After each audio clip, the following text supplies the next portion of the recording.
বিসমিল্লাহির রহমানির রহিম। আসসালামু আলাইকুম। সুপ্রিয় ছাত্রছাত্রীবৃন্দ, সরকারি হরগাঁও কলেজে আয়োজিত ওয়ার্কিং ক্যাপিটাল ম্যানেজমেন্টের এই অনলাইন ক্লাসে তোমাদের স্বাগত জানাই। আজকে আমরা ফিনান্সিয়াল স্টেটমেন্ট অ্যানালাইসিসের কৌশল নিয়ে কাজ করব। এখন প্রশ্ন হচ্ছে, ফিনান্সিয়াল স্টেটমেন্টে আমরা কী জানি? আমরা জানি যে IAS 1 অনুযায়ী একটা আর্থিক বিবরণী পূর্ণাঙ্গ সেট বলতে আমরা যেগুলোকে বুঝবো সেটা হচ্ছে income statement, balance sheet, retained earning statement, statement of cash flow এবং নোটস। এই পাঁচটা জিনিসের যে সমন্বয় সেটাই হচ্ছে কি আমাদের ইনকাম স্টেটমেন্ট।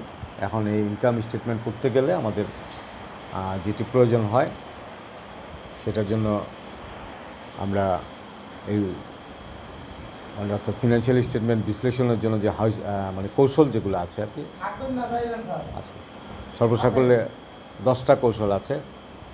সেই কৌশলগুলো হলো এরকম যে, একটা হচ্ছে কম্পারেটিভ স্টেটমেন্ট অ্যানালাইসিস বা হরিজন্টাল অ্যানালাইসিস বলে এটাকে। 2 নম্বর হচ্ছে common size statement or vertical analysis.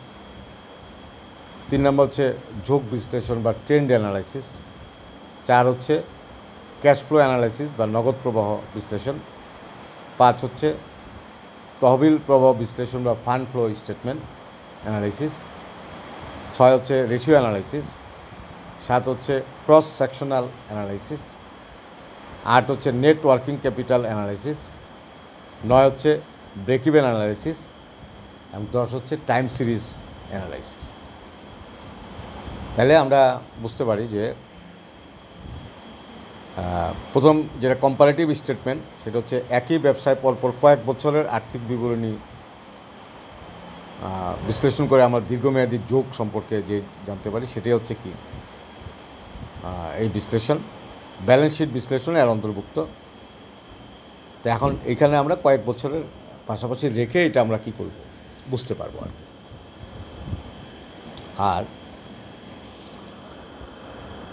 Second হচ্ছে তুলনামূলক যে আমাদের কম্পারেটিভ অ্যানালাইসিসের পরে যেটা ভার্টিক্যাল অ্যানালাইসিস, সেটা হচ্ছে এই কেবল একটা ব্যবসার একটা বছরের আর্থিক বিবরণীর আয় ব্যয় এবং দায় সম্পদগুলো পর্যালোচনা বিশ্লেষণ নামে কি ভার্টিক্যাল অ্যানালাইসিস।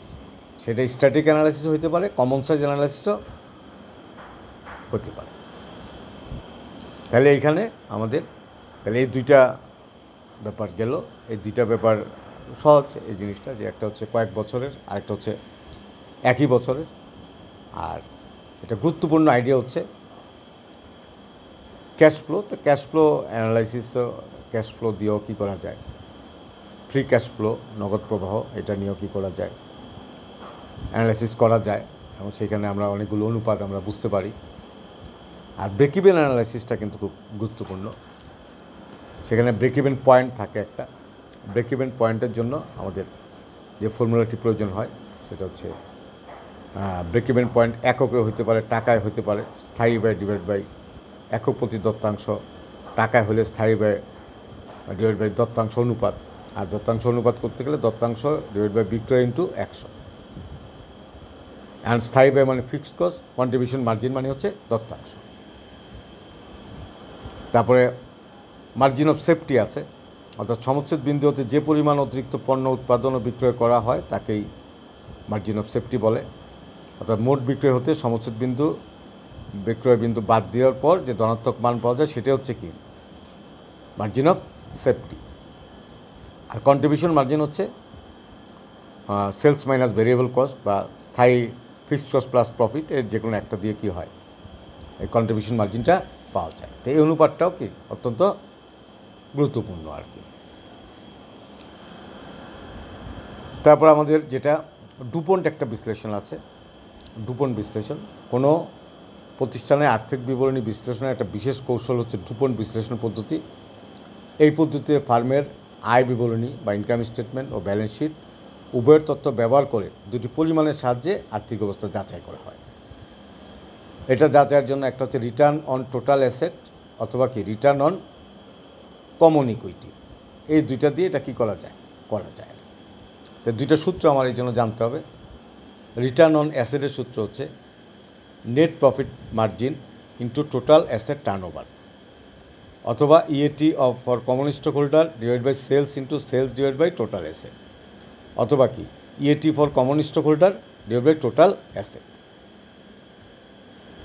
তাহলে এটা আবার পরিমার্জিত মডিফাইড করা হয়েছে এটা সূত্রটাকে, সেটা হচ্ছে ROE সমান সমান ROA FLM, এই দিয়ে এটাকে মডিফাইড করা হয়েছে। তা ডুপন্ট অ্যানালাইসিসটা আমার কী হবে, প্রয়োজন হবে। তারপরে আরও একটা গুরুত্বপূর্ণ জিনিস হচ্ছে টাইম সিরিজ অ্যানালাইসিস।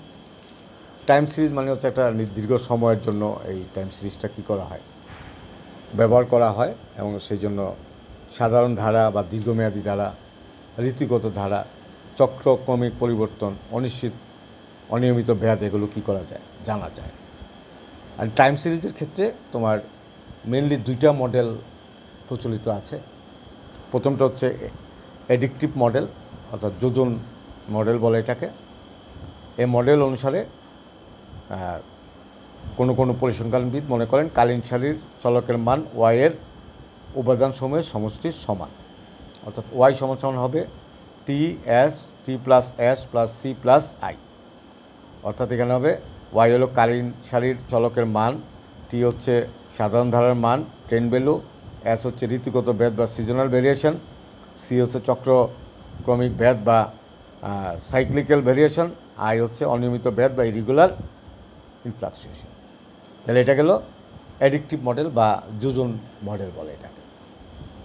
আরেকটা মডেল হচ্ছে মাল্টিপ্লিকেটিভ মডেল বা গুণন মডেল।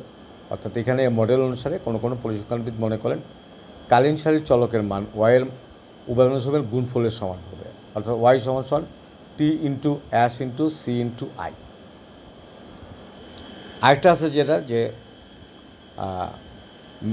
তোমার কালীন সারি থেকে আমরা যেই জিনিসগুলো পাই সেটা হচ্ছে গ্রাফিক মেথডে, সেমি অ্যাভারেজ মেথডে, মুভিং অ্যাভারেজে, লিস্ট স্কোয়ার মেথডে এটা পাওয়া যেতে পারে আর কি। অ্যান্ড গ্রাফ চিত্রে আঁকলেও এটা ট্রেন্ড পাওয়া যায়, সাধারণ ট্রেন্ডটা পাওয়া যায়। তারপরে গড় দিয়েও হইতে পারে সেটা, কিন্তু সবচেয়ে বেশি ব্যবহৃত হয় লিস্ট স্কোয়ার মেথড। এইখানে একটা কি করা হয়, কালীন সারির সাধারণ ধারাকে সরল রেখায় আনার জন্য যে বিশেষ গাণিতিক মডেল ব্যবহার করা হয় তার নামই কি ন্যূনতম বা ক্ষুদ্রতম বর্গ পদ্ধতি বা লিস্ট স্কোয়ার মেথড। সাধারণ ধারা নির্ণয় এটি একটি জনপ্রিয় বহুল ব্যবহৃত পদ্ধতি। এই পদ্ধতির মূল কথা হচ্ছে সৃষ্ট রেখা হতে প্রতিটি বিন্দুর বিচ্যুতি বা দূরত্বের বর্গসমূহের যোগফল হবে সবচেয়ে ন্যূনতম। এই প্রক্রিয়ার ফলে আমরা দূরত্ব ন্যূনতমকরণের মাধ্যমে ফলাফল সঠিক করতে সচেষ্ট হই। প্রক্রিয়াটি আবিষ্কার করেন একজন ফরাসি গণিতবিদ অ্যান্ডিন ল্যাগেন্ট্রি। মান রেখা তৈরি করেন যেন এটাই কি সর্বোত্তম রেখা। সাধারণত অর্থনৈতিক তথ্য ব্যবসা ও কৃষিক্ষেত্রে উঠানামা করে। এই উঠানামার বিলোপ সাধনের জন্য গাণিতিক প্রক্রিয়ায় সরল রেখায় সমীকরণের সাহায্যে নিরূপিত মানগুলো নির্ণয় করা হয়। এখানে একটা সরল রেখার সমীকরণ হলো ওয়াই সমান এ প্লাস বি এক্স। এখানে এক্স হলো সময়ের প্রতীক এবং স্বাধীন চলক, আর ওয়াই হলো সংখ্যাগুলোর মানগুলোর প্রতীক এবং নির্ভরশীল চলক। এ এবং বি হলো দুটি ধ্রুবক বা কনস্ট্যান্ট। এ ও বি এর মান এরূপভাবে নির্ণয় করা হয় যাতে নিরূপিত ওয়াই হতে হলে ওয়াই এর বিচ্যুতির বর্গসমূহের যোগফল ন্যূনতম হয়।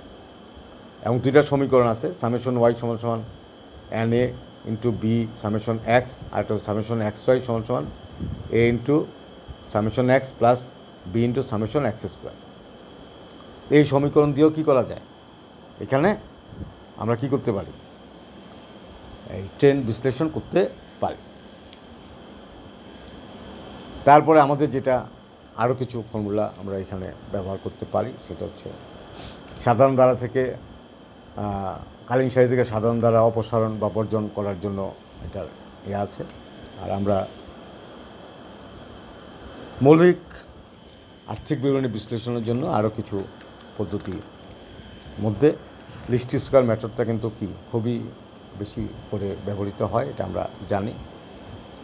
আর ব্যবসা পূর্বাভাসের যে পদ্ধতি সেটা হচ্ছে একটা অর্থনৈতিক ছন্দ পদ্ধতি, একটা পর্যায়ক্রম বা সময় বিলম্বিত পদ্ধতি, আর একটা আড়াআড়ি বিশ্লেষণ পদ্ধতি, আর একটা হচ্ছে নির্দিষ্ট ঐতিহাসিক সাদৃশ্য পদ্ধতি আর কি। এখন তোমাকে যেই রেশিও তোমাকে দেওয়া হবে সেই রেশিও অনুপাতে কী করতে হবে, অঙ্ক করতে হবে।